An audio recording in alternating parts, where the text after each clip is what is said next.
What's your most interesting snow day experience? I would say once me and a couple of the homies, we went sledding at a parking garage on the top floor.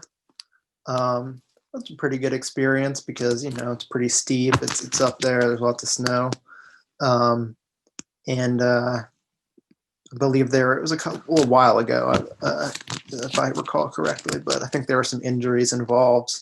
'Cause the snow built up, but the roof of the parking garage was kind of low.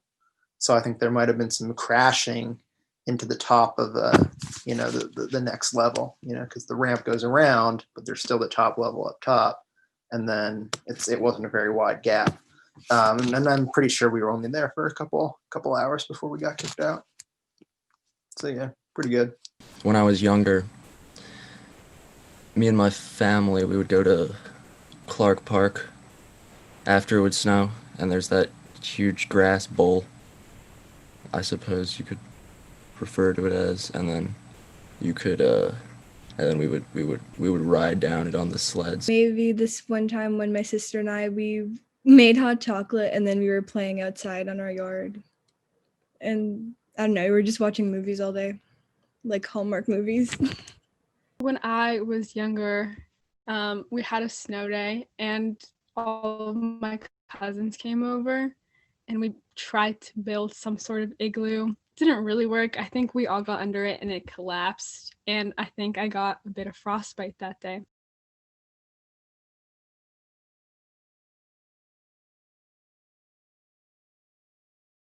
Well, last year, I got this very nice bike for Christmas, the Avington Cordoba, and it rides phenomenally.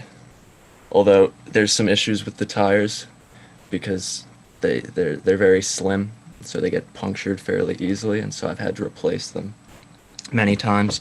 This is personally my favorite gift because it was a while ago, but I think it was a Vine reference. I got an avocado as a gift. They wrapped it up, put it in a nice bag, and I opened it, and it was an avocado. So I think that's definitely the best gift I've gotten. Probably my iPad. My family members are usually pretty solid with the gifts. I would say as far as best gifts, my great grandma gave me $1,000 this Christmas.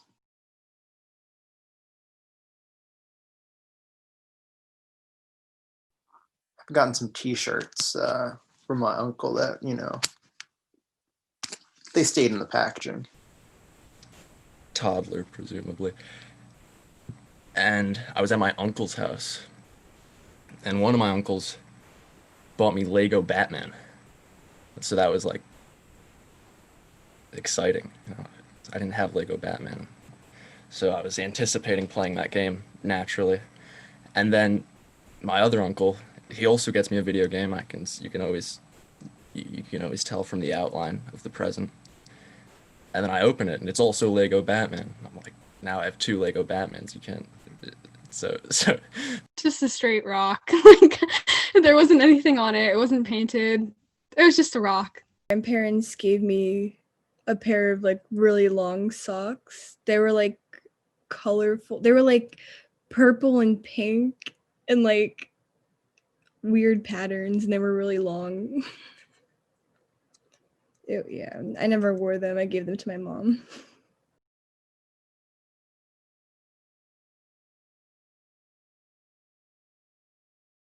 Back in middle school, Secret Santa.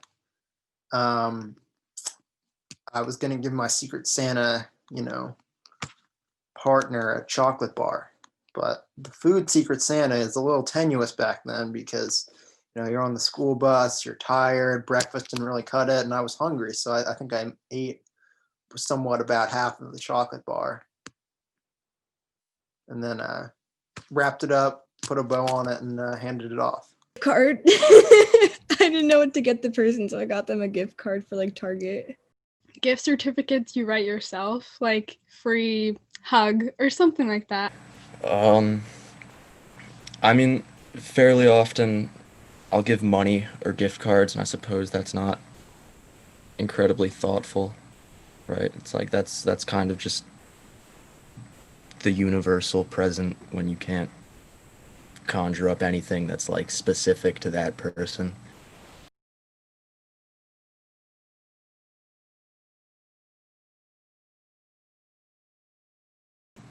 Oh, that was absolutely devastating.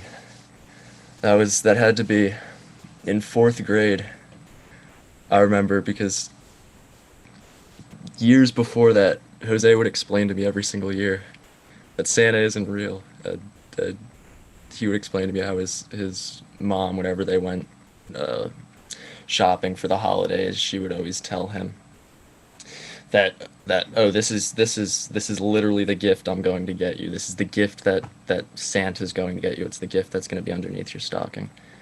And then I would never believe him. I'd be totally obstinate about it. Be like, there's absolutely no way. He's it's total fabrication of a story. But then fourth grade year, I think it may have been earlier than that. It was in elementary school. I woke up in the middle of the night, and I heard my